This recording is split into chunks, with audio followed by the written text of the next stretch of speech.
Good afternoon. My name is Marilyn Brown, and I'd like to welcome you to the second of our climate dialogue. It's been a year since our first dialogue, and much has happened to motivate a second round of discussion. Right, we've rejoined the Paris Accord.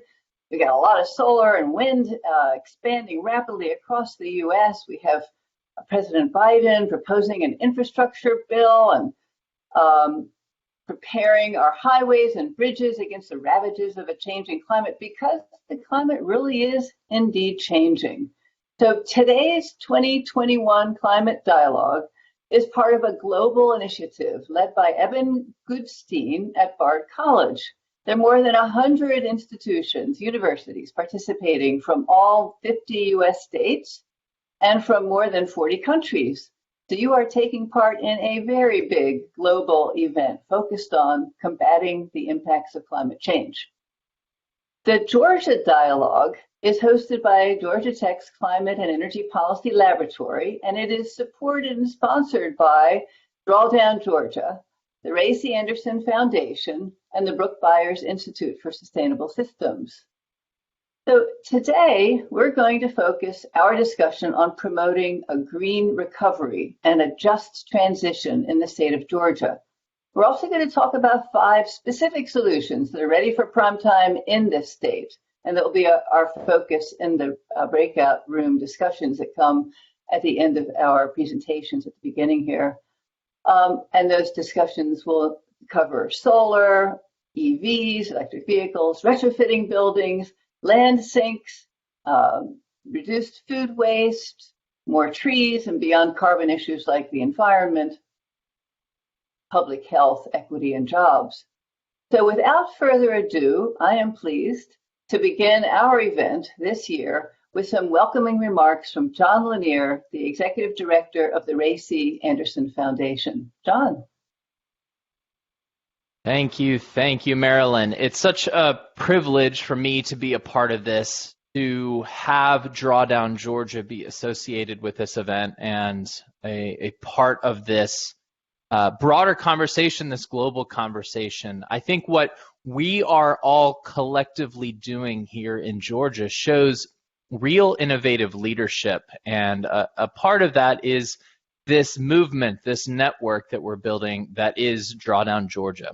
For anyone who isn't familiar with what it is, let me give you in brief an understanding of it. Drawdown Georgia began a number of years ago when the Ray C. Anderson Foundation convened experts within our state on climate. And we asked the question, what can Georgia do? What can be our greatest contribution to reversing global warming? And we realized that there was a real opportunity to lead on solutions. We were inspired by the work of the nonprofit Project Drawdown, which has modeled and measured the planet's most substantive solutions to reverse global warming. It culminated with a best-selling book in 2017 showing the 100 best climate solutions. And it transformed the dialogue around climate at a global scale. People began to see themselves in the work of scaling climate solutions. They began to see themselves as a part of the solution to global warming. But Project Drawdown, there was one thing that they could not do. They could not tell any one region what their most substantive solutions are. What works best here in Georgia is probably not going to be what works best in Alaska or in Maine or in Arizona. Every state, any region really around the world would have its own optimal solution set. But nobody had bothered to go and figure out what their solution set was. So we decided to innovate in that way. Drawdown Georgia began, therefore, as a research project looking at what climate solutions have the greatest potential within the state of Georgia. But it didn't start and stop with greenhouse gases and complex calculations around carbon dioxide equivalent. We realized that understanding just the carbon was not enough. We needed to understand all of the ways that climate solutions matter to the people within our state. And that's what's behind the beyond carbon piece, which you'll be hearing a bit more about. We wanted to know what climate solutions can advance equity, can enrich the economy, can heal our natural environment, and can improve public health. And with this research backbone into the best climate solutions for our state, the work of Drawdown Georgia is now to build a movement, to get as many people statewide as possible engaged in this work of scaling the best climate solutions for our state. But then we hope the impact goes beyond Georgia, and that what we are doing here will inspire other states, other regions, to follow suit, to do the same, to develop their own climate roadmaps, if you will. And gatherings like this, conversations like this, are a part of building that movement. So I am extremely grateful to Georgia Tech and your partnership in bringing this research to life, to the other universities, Emory University, the University of Georgia, and Georgia State, who participated in that as well. The panelists that you'll be hearing from for their individual and collective efforts towards Drawdown Georgia. Tonight's going to be a great opportunity to have really enriching conversations. So with that, I get to hand things over for remarks from Dr. Eben Goodstein, the Director of the Graduate Programs in Sustainability at Bard College.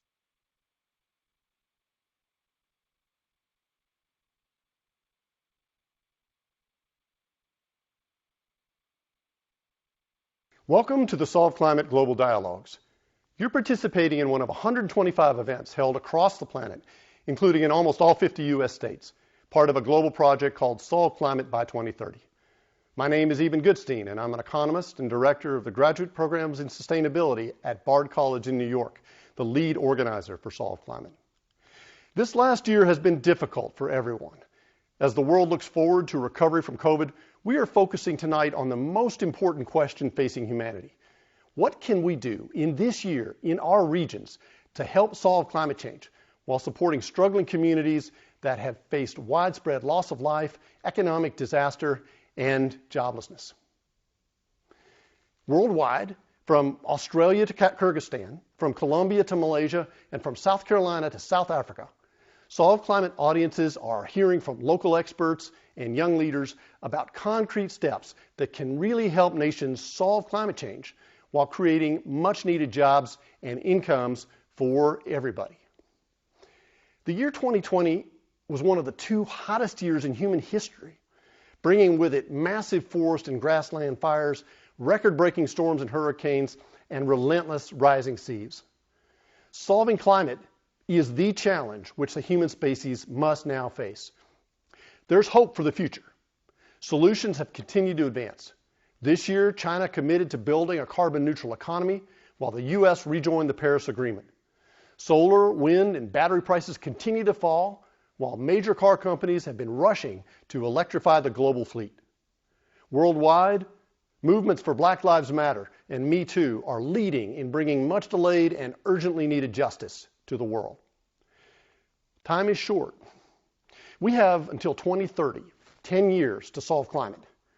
We can get a lot done in this decade. We have the solutions, but only if we focus the world on climate solutions and justice, and then do the work we have to do in our own cities and regions.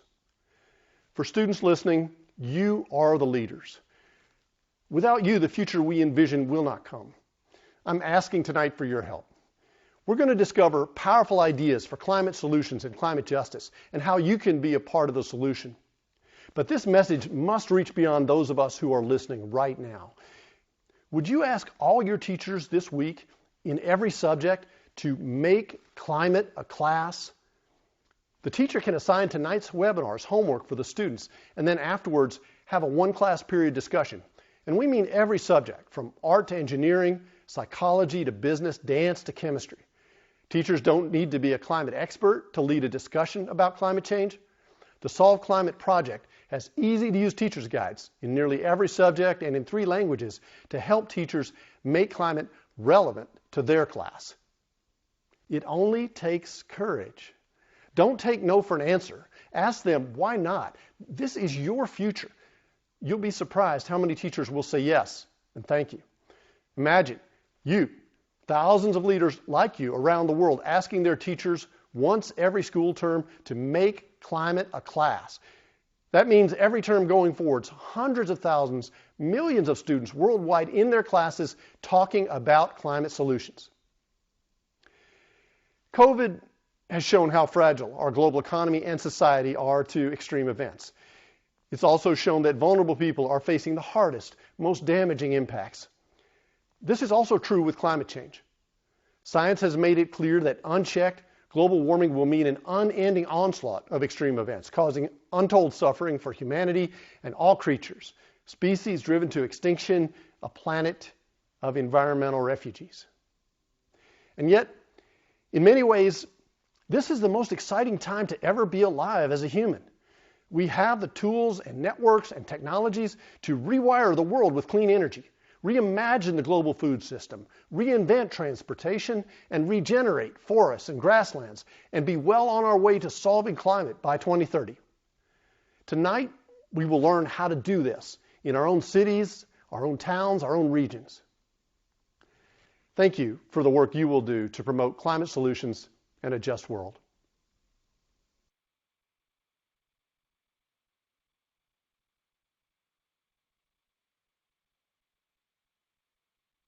I'd like to ask Dr. Kim Cobb now, as we did last year, to explain why it is important for Georgia to address climate change over the next decade. Kim, can you answer that question? Thank you so much, Marilyn, for this opportunity to give an update as to where we stand and to remind folks about the urgency of rising to meet this challenge here in our state and the opportunity that Georgia has to be a leader on the international scale for climate solutions. So let's recap a little bit about what we know from the National Climate Assessment as to the impacts that we can expect here at home in Georgia with a warming climate. First of all, in the title of global warming is heat. And the heat that we will be experiencing over the next decades is going to be extreme.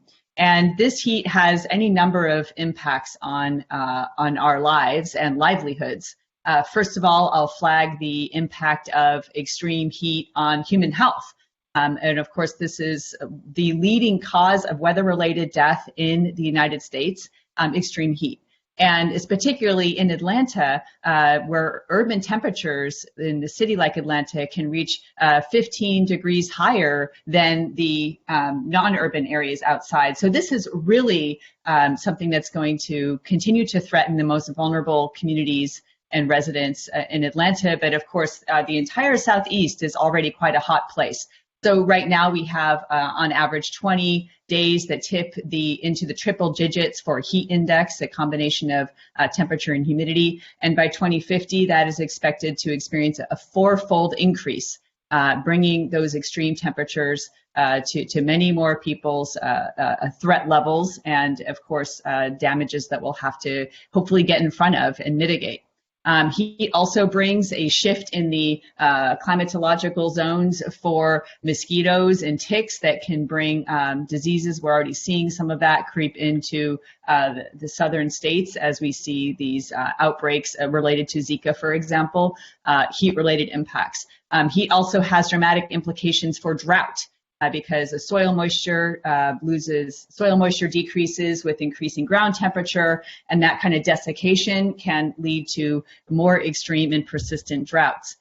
Those droughts, in turn, are related to an increase in expected wildfires, even here in the Southeast, and something that we have seen creep in our collective consciousness over the last several years, something that science helps us understand will be an increasing feature of our climate extremes here in the Southeastern United States. Extreme precipitation is another direct consequence of that heating of our Earth system. The atmosphere, a warmer atmosphere can hold more moisture, and that can, when it is squeezed out, deliver more rainfall per unit time in a warming world than in previous pre-industrial era. And so that's something that we have already seen in the data to date, and we know will increase going forward. Simple consequence of physics. This will have implications for freshwater management, of course, for agriculture, really critically important here in Georgia, and of course, flooding that we may experience here in Atlanta and, of course, across the state as a consequence of that extreme rainfall. Moving down to the coast, we see, of course, an expected increase in sea level rise already baking in to the records in Fort Pulaski and Savannah and all over the coast as people grapple with blue sky flooding, sunny day flooding, king tide flooding, catching the headlines more and more as coastal communities come to grips with the fact that they're going to be facing many feet of sea level rise in coming decades, 1 to 4 feet from the National Climate Assessment by 2100, but they note that 10 feet is possible by 2100, simply an unfathomable number for many low-lying, vulnerable communities across the Georgia coastline. And, when we think about the coastline, we have to talk about the implications for those storms that we're seeing more and more of in recent years. Much research going into helping us understand the landscape for increased extreme storm activity on the coastline, very active area of research. And one of the things we do know from these large tropical systems that come up in the form of hurricanes is that they're going to be packing more moisture within them as they make landfall. And so these are going to translate into very severe coastal flooding events that is going to compound on those rising sea levels to just bring a lot more misery and suffering to coastal communities going forward, even if hurricanes themselves do not intensify in wind speeds, for example. Now, you have to kind of step back and remember that all of this is happening across social systems and our economy and a landscape for vulnerability here in the Southeast, which is extreme. We heard it from the speaker just now, but the Southeast is home to many low-income, often communities of color, historically marginalized communities that are going to be at the front lines of these kinds of climate change impacts going forward. And certainly we have an opportunity as an institution like Georgia Tech to step up and to think about how we can work with communities today with the knowledge of the impacts that are coming forward to really think about helping folks become more resilient and more capable of thriving through these kinds of coming impacts. And so with that in mind, I'd like to highlight just 2 projects quickly. People can look for them on the web. I don't have time to go into them. But Georgia Tech is working with communities right now down on the coastline with our Smart Sea Level Sensors project, working with historically marginalized communities, as well as beginning to work with indigenous communities along the coastlines to think about what a just and sustainable future for these communities looks like under continued flood risk that's only getting worse through time. So working across sectors, working across disciplines, bringing social scientists in conversation with engineers to think about what solutions might look like for tomorrow's flooding, but what they also might look like for the next decades of flooding as well.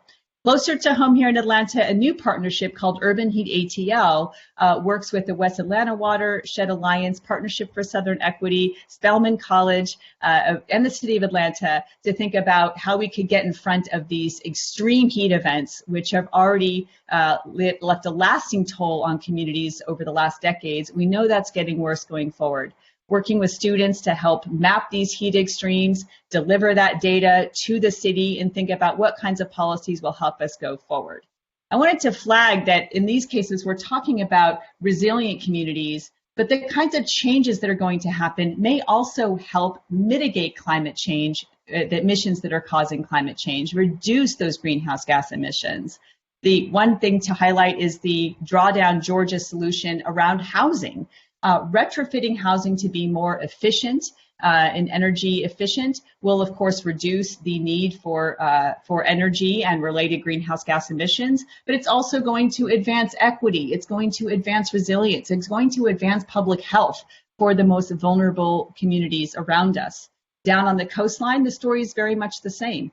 Coastal wetlands, a long point of cultural pride and heritage for communities that are now grappling with many compound challenges, including COVID, and thinking about coastal wetlands as one of the top 20 solutions from Drawdown Georgia for drawing down emissions. Coastal wetlands being one of the nature-based solutions to coastal flooding as well. And so I wanted to highlight the intersection between resilience and adaptation and emissions reductions that Drawdown Georgia has highlighted, and really help folks understand that Georgia Tech is working and acting on this, and through a larger statewide network called the Georgia Climate Project, helping people find each other in this complex space of partnerships so that we can design lasting solutions that combine emissions reductions, adaptation resilience, and climate justice. As we think about really what is the triple win there, that is where we have the work outlined for us, and that's where we can have the largest impact. Thank you so much, Marilyn, for allowing me to speak here.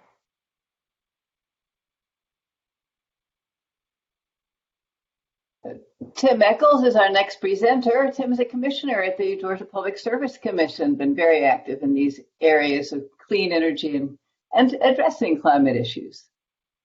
Thank you, Dr. Brown, Dr. Cobb, and other guests today. As we think about policy, right? Policy is usually created by an elected official or an appointed official. And as a statewide elected official here in Georgia, we have created a system back in 1879 called the Public Service Commission. Every state has one. Some of their names might be Public Utility Commission or Corporations Commissions, but they all have this role in either regulating utilities, somehow interacting with an agency like the Environmental Protection Division, or maybe regulating phone companies, digging as it occurs, in construction under the 811 law.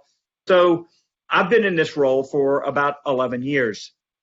And one of the things that I want to encourage our attendees and our viewers today to think about is that reasonable minds can disagree.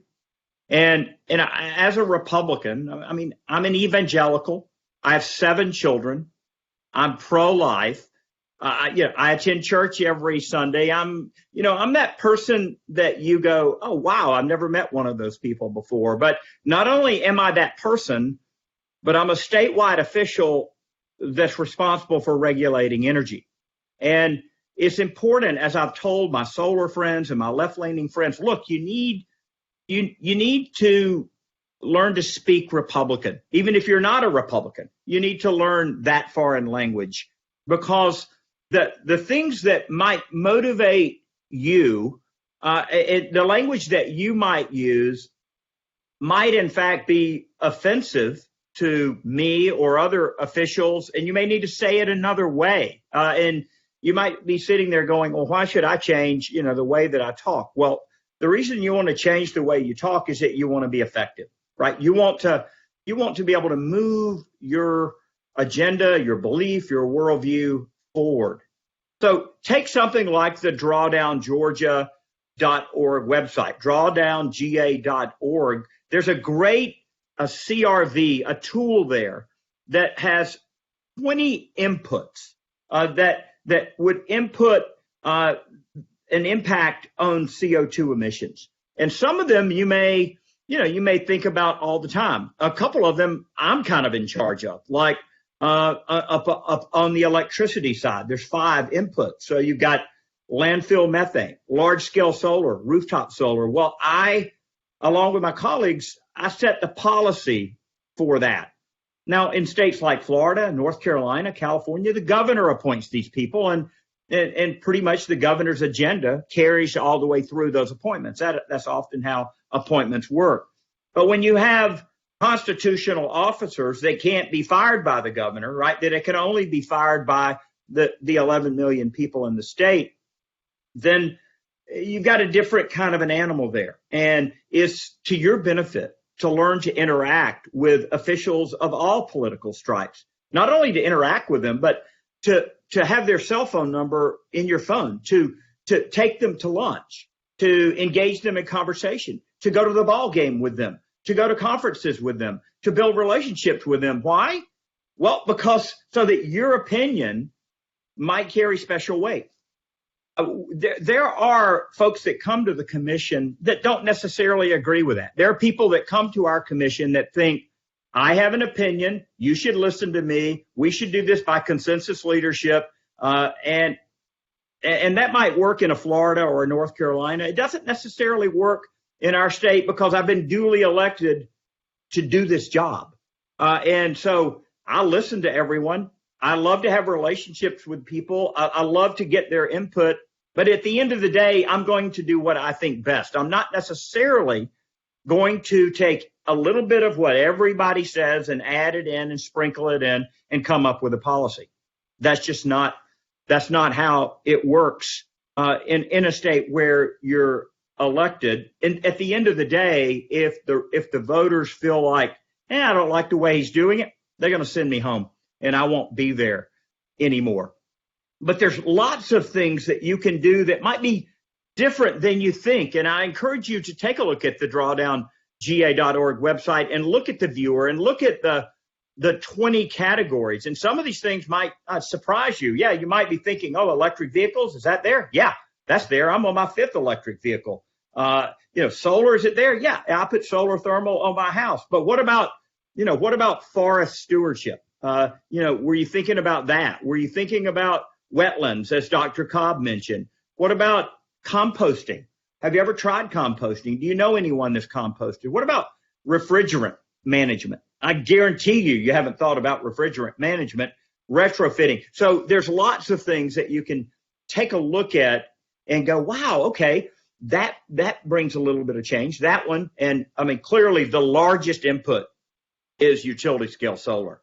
And that is what I have been working on for 10 years. And we have a lot of it. No, it's not on the tech campus. It's down in some of the poorest black counties in Georgia, Taylor County, Twiggs County, counties that have lost industry, high unemployment, low tax revenue, and that solar's gone in there. And in Twiggs County alone, it is half of the tax digest. Big, large-scale solar has been so good for the state of Georgia, especially for poor counties. So there's lots that we can do and talk about, but I want to introduce our next speaker. His organization is an intervener, we call them at the commission, Nathaniel Smith with a Partnership for Southern Equity. And his team is regularly there and giving input into how things should be done. So our next presenter, Nathaniel Smith. Welcome, Nathaniel.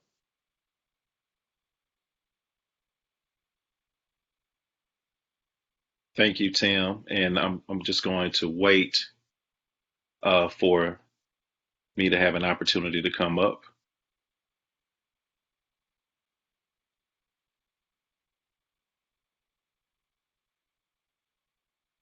See you. Go ahead. You can see me? Okay. I couldn't see myself. Yep, you're on. Okay. Well, thank you, Tim, for the introduction. I've been given the honor to speak a little bit about this conversation about beyond carbon. How do we get towards a more resilient society through climate remediation and even more so what some people call a just transition. And I will say that, as a future leader, and I'm talking specifically to students and even current leaders who are working to create a more resilient and sustainable world, that none of that will occur if we're not also willing to understand the history of extreme extraction, and even more so how the way we have gone about powering our vehicles and driving our economy, how that has not only hurt our planet, but also our most vulnerable populations. There is a long history of that injustice. And if we are to really create a more sustainable world, it also has to be a more just world. And I believe, and my colleagues at the Partnership for Southern Equity, along with our many partners who are engaged in critical dialogue like the Integrated Resource Plan, which will be happening soon at the Public Service Commission, and other key areas where we're lifting up the voice of the most vulnerable, believe that we are in a unique moment in time where we have the right administration in place that understands the importance of racial equity, understands the unfortunate past, but even more so is willing to leverage this urgency around creating a cleaner economy, a cleaner society, leveraging those opportunities as a way to create a more just economy. And as we look towards opportunities like energy efficiency and retrofits, opportunities like solar, opportunities like battery technology, or the development of resilience hubs, we have an opportunity to not only create energy justice within the context of the various challenges that communities face that are energy burdened. Right now, in the city of Atlanta, half of our poor in the city of Atlanta pay almost at least 10% of their income on utility costs, and the national average is only 3%. So yes, through energy efficiency and retrofits and other forms of clean energy, we can hopefully change those challenges into opportunities by way of creating jobs and workforce development opportunities for many of the communities that would benefit from our transition, but may not necessarily have an opportunity to benefit economically from that transition. So it is critical and important that as we continue to move forward, and I have the honor of participating as one of the chairs of Drawdown Georgia, where we've created and convening a space for various perspectives to come together to talk about how we can create a more carbon neutral Georgia.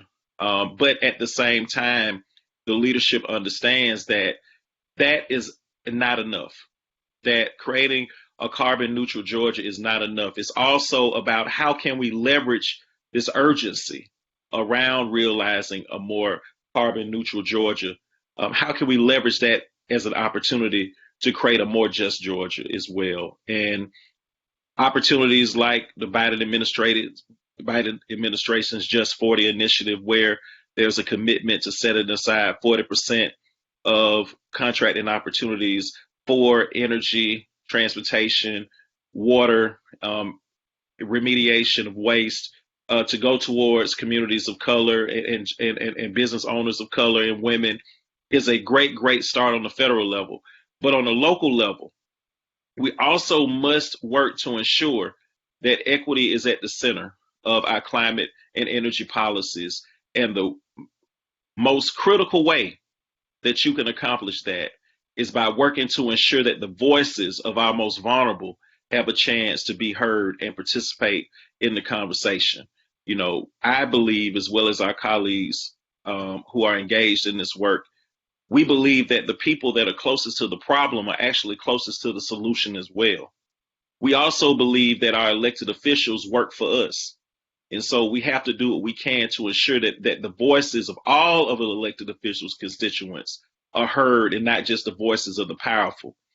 We also believe that we have a shared destiny as a community. And if we are to move forward, it has to work for all of us in terms of the policy decisions that we are advancing, and not just a few of us. So again, I think that we have an opportunity, as we have these conversations around moving beyond carbon, to really begin to right the wrongs and the injustices that we've experienced in a way that will allow us to create not only a more resilient planet and sustainable planet, but also a more just Georgia, a more just American South, and a more just nation. And so with that, I have the honor of introducing Mr. Shane Totten, who is, of course, a great guy. And he also serves as the Director of Strategy and Impact at Southface. And Shane, take it away. Looking forward to hearing what you have to say. Thank you, Nathaniel. I appreciate that kind introduction. I'm Shane Totten. If you're not familiar with Southface, we are catalyzing a regenerative economy through responsible resource use, social equity, and a healthy built environment for all. And to put it simply, the only buildings that are consuming energy and emitting carbon are the ones that are here today. The average age of a U.S. commercial building is 50 years, and the average age of a U.S. single-family home is 47 years. 2/3 of the buildings that are here today are going to be around in 2050. So that means that some of these buildings that are already 50 years old are still going to be in service in 100 years. So buildings consume about 40% of the energy created in the United States, and they're responsible for about the same amount, 40% of the carbon emissions. Now, a quarter of that comes from building materials and constructions, and that's known as a building's embodied carbon. That's a whole nother conversation for another day. But that remaining amount, there's something we can do about it. There's substantial opportunity for reducing annual carbon emissions by investing in residential and commercial building retrofits. And the beauty of investing in retrofits today is that there's a compounding effect to the carbon that's saved, making savings today more valuable than anything that we're going to do in 2030 or 2045 or 2050. So it's imperative that we get a move on aggressive retrofit programs today. Now, when we talk about retrofits, we're talking about post-construction improvements that improve a building's performance. LED lighting conversions, high-efficiency mechanical replacements, like high-efficiency air pumps, improved air sealing and better insulation, high-efficiency windows, programmable thermostats, high-efficiency water heating, even improved plumbing fixtures. We've learned that retrofits, each one on their own, might not have the impact that we desire, but when we bundle them, we really get a great payback, because the whole impact of a bundled kit is greater than the sum of the individual parts. And these are technologies that are on the shelf today. These are things you can buy in Home Depot or the Ace Hardware, that your HVAC person, your lighting guy, they all have access to these, right off the shelf. We've got to make sure that there's equitable access to these things, make sure that everybody can afford or be able to somehow acquire these retrofit appliances, equipment, and technologies. Utilities are helping lead the way by providing consumer rebates and incentives to replace low-performance equipment. But some people still lack the capital or the financial resources even to cover the rest of that cost. And so equity becomes an issue. But if we look at retrofitting just 20% of Georgia's 4.2 million homes to be just 20% more efficient, we can eliminate 1 million tons of carbon dioxide equivalent per year. So imagine if we could retrofit 50% or 75% or 100%, what the impact is going to be.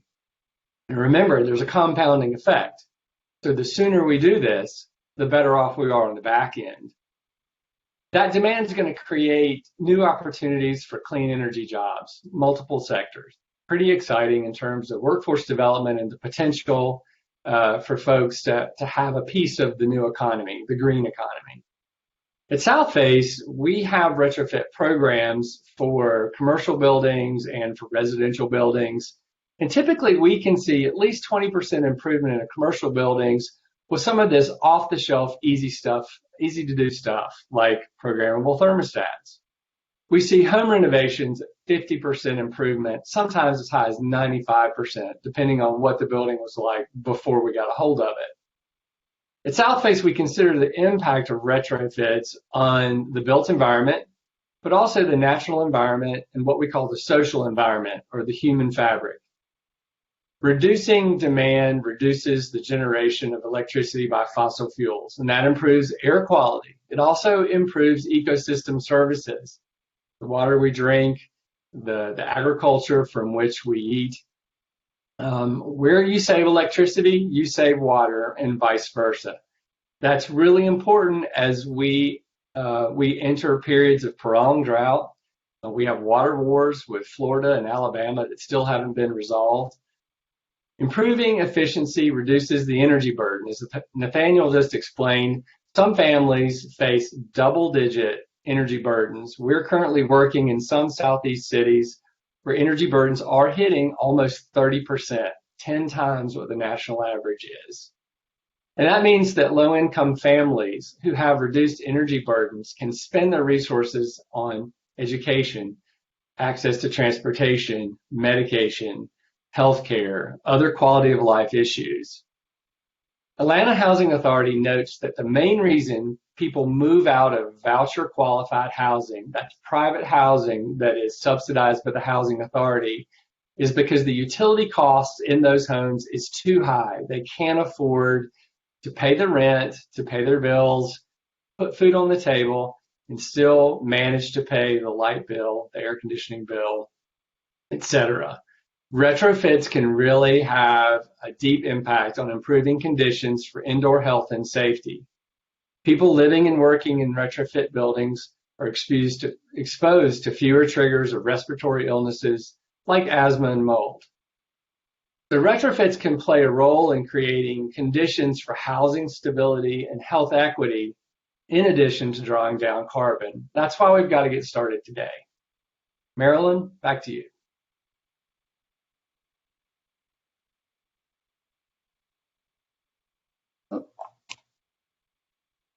There we go. Okay. We're just about on schedule, a little bit behind. I thought that perhaps I would take a minute to note some of what I heard, highlights from our panelists. And then while I'm doing that, we have some students that are looking at the questions that have been tagged. And if you have a question or you like a question, go ahead and vote for it or flag it, and our students will assemble the questions in order of their popularity. So just running through some of the key things that I heard. Kim, you noted the impact of climate change on our urban population and particularly the need for housing rehabilitation and retrofitting for families in urban areas with high energy burdens. Nathaniel mentioned the 10% average in the low-income zip code areas in Atlanta relative to 3% for the rest of the population. Kim also talked about issues of sea level rise and the opportunity for coastal wetlands to become negative sinks for emissions. I wanted to flag for each of the speakers some of the key items that they talk about that we have been researching in Drawdown, Georgia. And those are some of the issues, coastal wetlands being one of the 20 solutions that we've flagged. Tim Echols has had a great introduction talking about our need to think Republican. To be effective, we've got to interact with officials of all stripes. Thanks for the plug on our solutions calculator at the website, Drawdown Georgia, and for noting that the biggest potential is the swing solution of utility scale solar, which is being built in rural Georgia in some of the poorest counties in the state.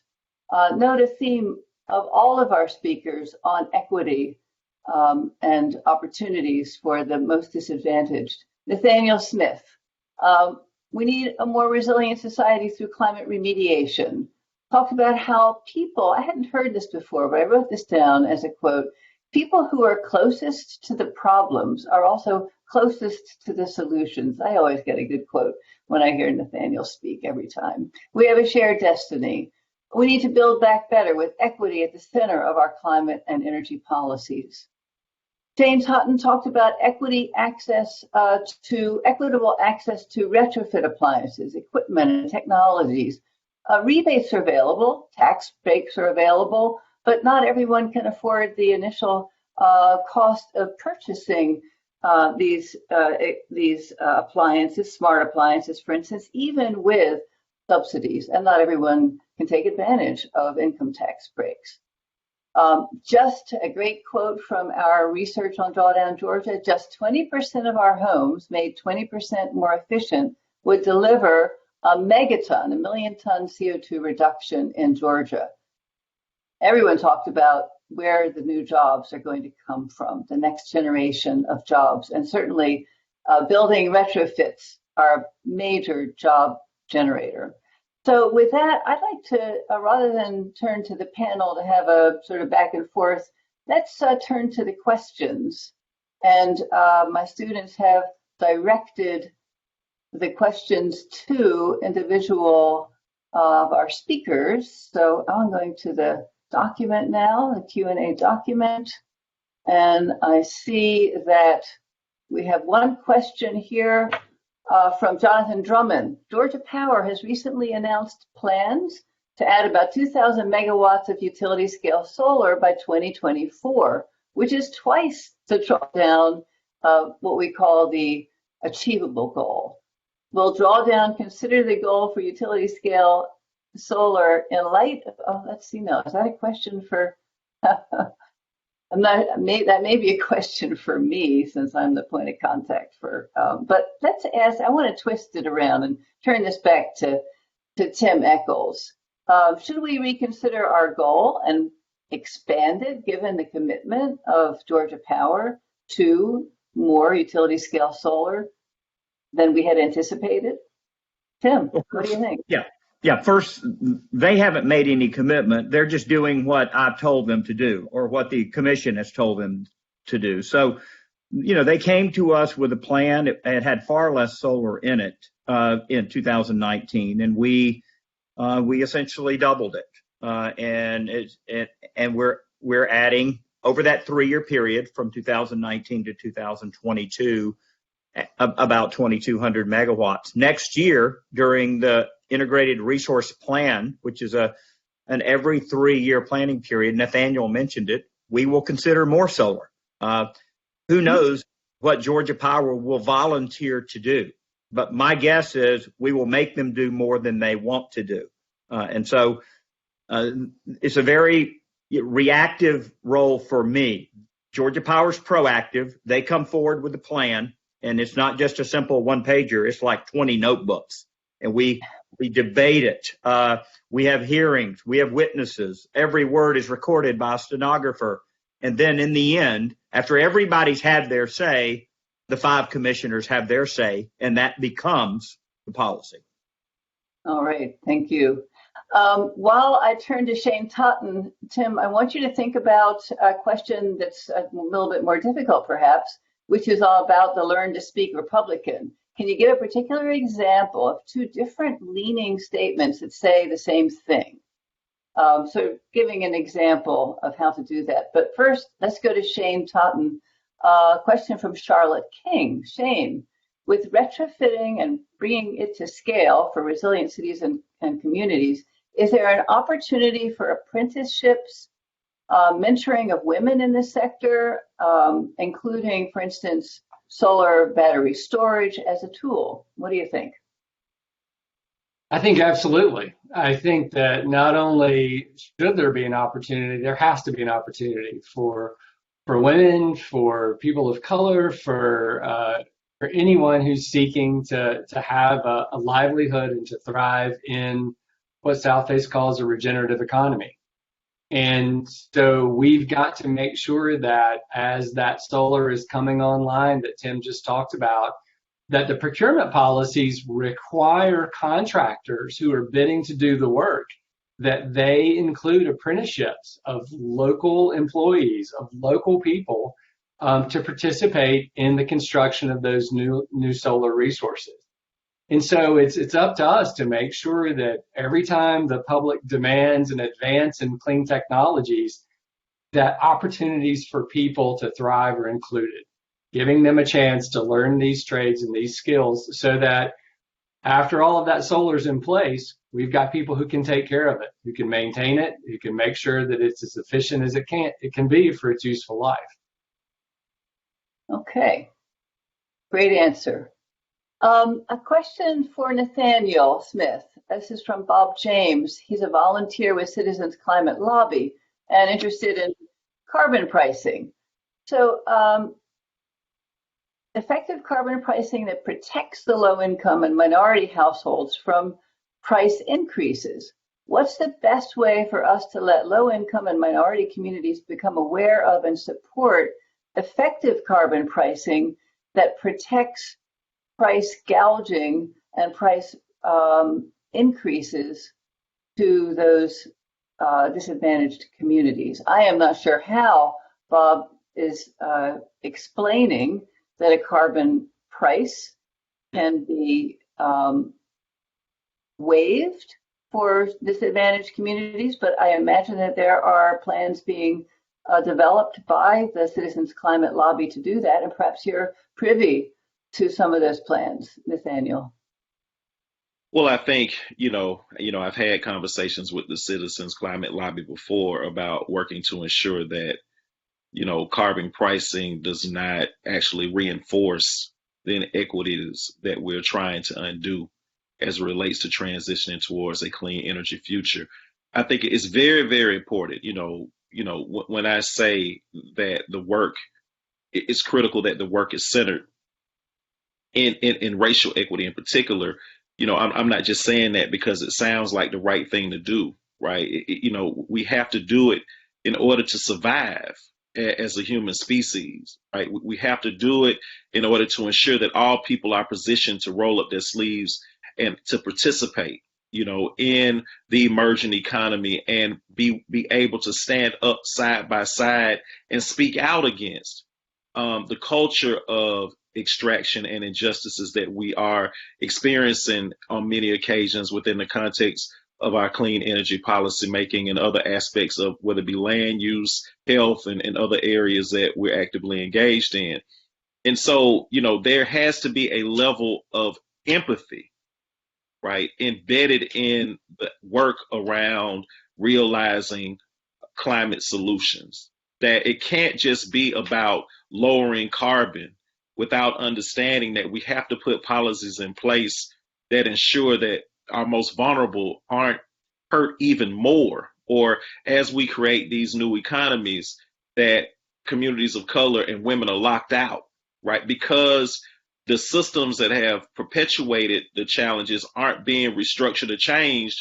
We're just putting new resources into bad systems, right? So for me, more than anything, it's about going to those communities and allowing them to co-create solutions around these particular challenges and opportunities that we're facing. A lot of times policy is done to those communities and not with those communities. And I think that we have to begin to create spaces for new voices to not only be heard within the context of this conversation, but also lead, right? New voices have to lead as well as be heard in this conversation if we're going to be successful. So the quick and dirty for me would be work intentionally to create spaces, right, for these communities that will be disproportionately hurt by this policy to actually provide their insight and actually work side by side with you to advocate for the changes that you want to see as relates to carbon policy. So, for me, that would be the best way to go. Because people who are closest to the problems are also closest to the solutions. Exactly, Marilyn. Exactly.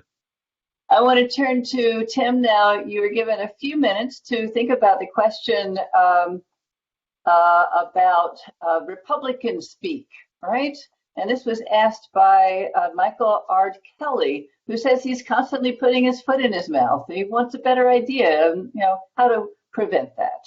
What advice do you have for him in terms of speaking Republican? Yeah, so instead of saying, to my colleagues or to me, oh, we've got to do more solar because of climate change, and I'll just fill in the blank with a number of very, say Democratic talking points. We've got to do it because of that.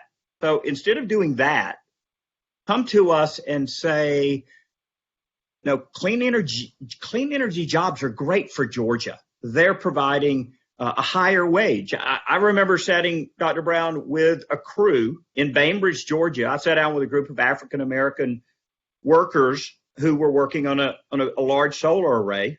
They were eating their lunch. I sat down and had lunch with them. And I said, do you guys mind me asking where you worked at before? And the guy said, I worked at Home Depot. I said, do you mind me asking how much you made per hour? He said, I made $12 an hour. I said, what are they paying you here? He said, I'm getting paid $15 an hour here. And I'm not only going to work here, but when they go and do this other project in Taylor County, I'm going with them because I like this job. There's opportunity for advancement. So jobs, that's something that speaks to us. Increasing a tax digest and helping poor counties, that's something Republicans are very interested in doing. Using technology.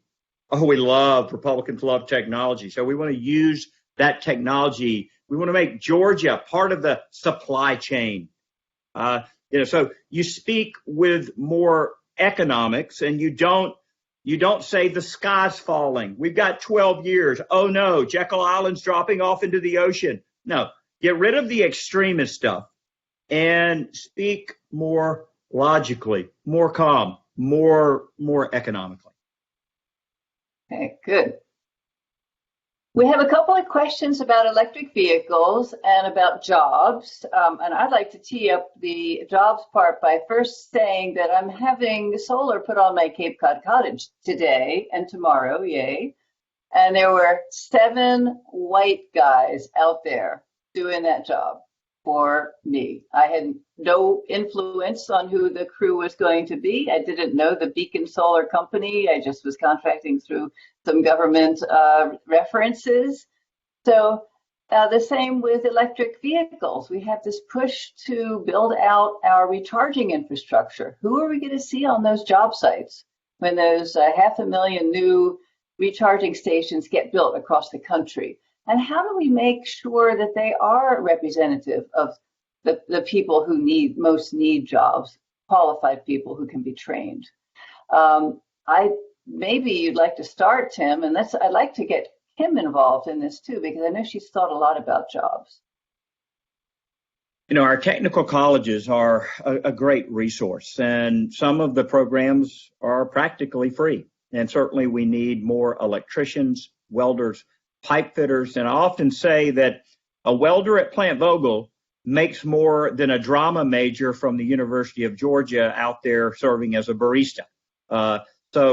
I'm all about the tech jobs, and it's just a matter of us educating in our low-income communities and letting folks know that these opportunities are available. I did a special program at Savannah State, a STEM program for African-American students at that historically black college there, and I put a panel of African-American engineers, chemists, GBI officials up in front of them because I want them to consider these jobs that are very high-paying jobs. And they had never had a panel like that at Savannah State. So I think it's incumbent upon all of us, Marilyn, to help our communities of color see that these opportunities are out there and that they are jobs that can advance them, their families, and provide a greater prosperous life than maybe their parents had. Kim, can you add to that? What's your view? How can we get greater diversity into the job market? Well, I'm not an economist. I'm a climate scientist, but I will share some bright points that I think outline the role that institutional partnerships can play in helping our youth connect those dots and to get engaged within their earliest exposures in college to these kinds of careers that Tim has been talking about just now. So one of the things we're really excited about at the Global Change Program at Georgia Tech is a internship program for the summer that really helps, I think it's 12 students total that we're placing in the space of these technological sensors. Tim said it, everybody likes technology. So how can we help the students who are at Spelman College and at Georgia Tech through these unique partnerships? Savannah State is another partner down on the coast. Really engage in these kind of summer internship opportunities alongside researchers who are working at the cutting edge to bring technology to bear on these climate challenges today to help communities today and tomorrow. So I don't think there's anybody who doesn't want to get involved in that space, learn the technical skills, build bridges between disciplines, recognize how sectors can come together to enact lasting change. And so that to me is a big bright spot. Another opportunity I see down the coast in Georgia here would be for something like a coastal equity and resilience hub a massive proposal we submitted last year that has a huge component of workforce development through, Tim, not surprisingly, Savannah State as a core partner for that. And so those are the kinds of partnerships and multi-sector thinking that we need to do to get the young people today involved in the careers that they want to have. And the question is, how fast can our institutions rise to this challenge? Well, that is a great segue to my thank you to all of the students who have helped with us today, and going into the breakout sessions, who are our future bright minds in this space. So before we transition to the breakout rooms, I want to thank the team, since we won't be coming back together again after the breakout session. Thanks to the panelists, to John Lanier for introducing the afternoon, for the attendees, the Drawdown Georgia team, the Racy Anderson Foundation, the Brookbyers Institute of Sustainable Systems, Mia, Lindsay, Ainsley, Shivali, Jeff, Yufei, Jeffrey, Ollie, Bonnie, Snehal, and Jonathan. Lots of students have been engaged, and we're so proud of them. So we can now go to our breakout discussions. Remember, we as panelists need to first mute our mics, and I guess go to another room, another website. And the links to those websites are in our instructions from Lindsay McKinsey. We'll see you soon in another room. Thank you.